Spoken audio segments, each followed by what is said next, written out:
നമുക്ക് ഭംഗിയുള്ള ഒരു കുർത്തി കട്ട് ചെയ്യാം. അതിന് വേണ്ടി എടുത്തിരിക്കുന്നത് നൈറ്റി മെറ്റീരിയലാണ്. നൈറ്റി മെറ്റീരിയൽ രണ്ടാക്കി മടക്കിയിടുക. അതിന് ശേഷം അതിൻ്റെ അടിഭാഗം ഒന്ന് ലെവൽ ചെയ്യാം. അത് എന്നിട്ട് നമുക്ക് വെട്ടിക്കളയാം. ഇതിൻ്റെ ഇറക്കം വരുന്നത് 44 ഇഞ്ചാണ്. 1 ഇഞ്ച് കൂട്ടി 45-ൽ അടയാളപ്പെടുത്താം. അതിനുശേഷം ഇതിൻ്റെ ഷോൾഡർ 6 ഇഞ്ച് അടയാളപ്പെടുത്താം. കൈക്കുഴി 5.5 ഇഞ്ച്, ആം ഹോൾ 5.5 ഇഞ്ച് അടയാളപ്പെടുത്താം. ഇതിൻ്റെ വണ്ണം വരുന്നത് 38 ഇഞ്ചാണ്. അതിൻ്റെ 4-1 ഭാഗം 9.5 ഇഞ്ച് അടയാളപ്പെടുത്താം. 1.5 ഇഞ്ച് തയ്യൽ തുമ്പും അടയാളപ്പെടുത്താം. ഇതിൻ്റെ പകുതി 2.25-ൽ അടയാളപ്പെടുത്താം. 1.5 ഇഞ്ച് ഷേപ്പിന് വേണ്ടി അടയാളപ്പെടുത്താം. അവിടെ നിന്ന് ഷേപ്പ് ചെയ്ത് വരയ്ക്കുക. കൈക്കുഴി ഷേപ്പ് ചെയ്ത് വരയ്ക്കുക. അതിനുശേഷം ഷേപ്പ് ലെങ്ത്ത് 14 ഇഞ്ച് അടയാളപ്പെടുത്താം. അവിടുത്തെ വണ്ണം 8.5 ഇഞ്ച് അടയാളപ്പെടുത്താം.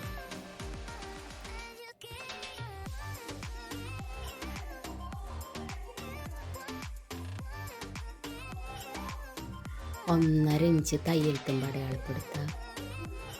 സ്ലിറ്റ് ലെങ്ത്ത് 20 ഇഞ്ച് അടയാളപ്പെടുത്താം. ഇവിടുത്തെ വണ്ണം 9.5 ഇഞ്ച്, 19 ഇഞ്ചാണ്. അതിൻ്റെ പകുതി 9.5 ഇഞ്ച് അടയാളപ്പെടുത്താം. അവിടെ 1 ഇഞ്ച് തയ്യൽ തുമ്പിടാൻ പാടുള്ള 1 ഇഞ്ച് ഇടാം. അടിഭാഗം അവിടെ എടുത്തതിന് 1 ഇഞ്ച് കൂട്ടി 11.5 ഇഞ്ച് അടയാളപ്പെടുത്താം.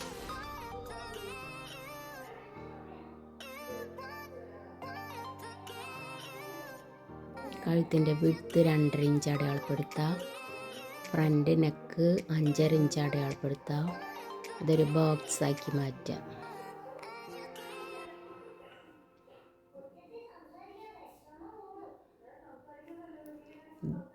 ബാക്ക് നെക്ക് 4.5 ഇഞ്ച് അടയാളപ്പെടുത്താം. അതും ബോക്സാക്കി മാറ്റാം. കഴുത്ത് വരയ്ക്കാം.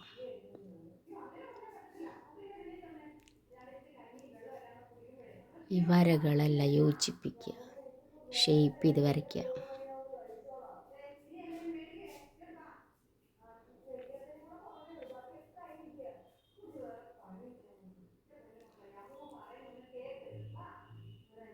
സ്ലിറ്റിൻ്റെ അവിടെ സ്ട്രെയിറ്റ് ആയിട്ട് വരയ്ക്കുക.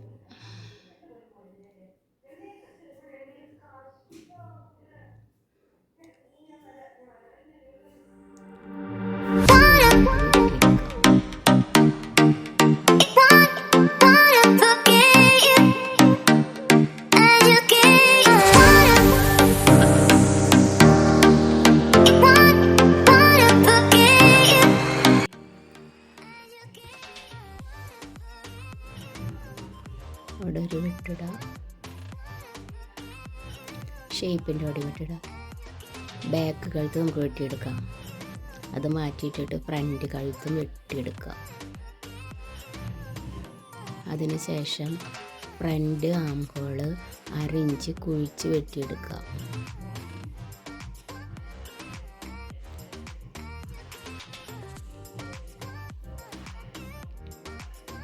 നിറയെ ചുരുക്കിട്ടിട്ടുള്ള കൈയാണ്. അപ്പം നീളനുള്ളൊരു തുണി എടുക്കുക.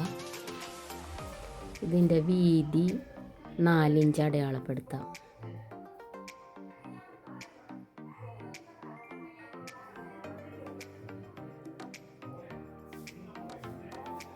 എന്നിട്ടത് വെട്ടിയെടുക്കാം.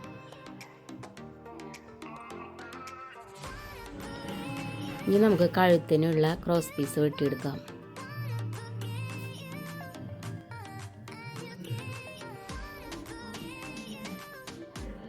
ഇനി ഇതിൻ്റെ സ്റ്റിച്ചിങ് പാർട്ട് അടുത്ത വീഡിയോയിൽ കാണാം.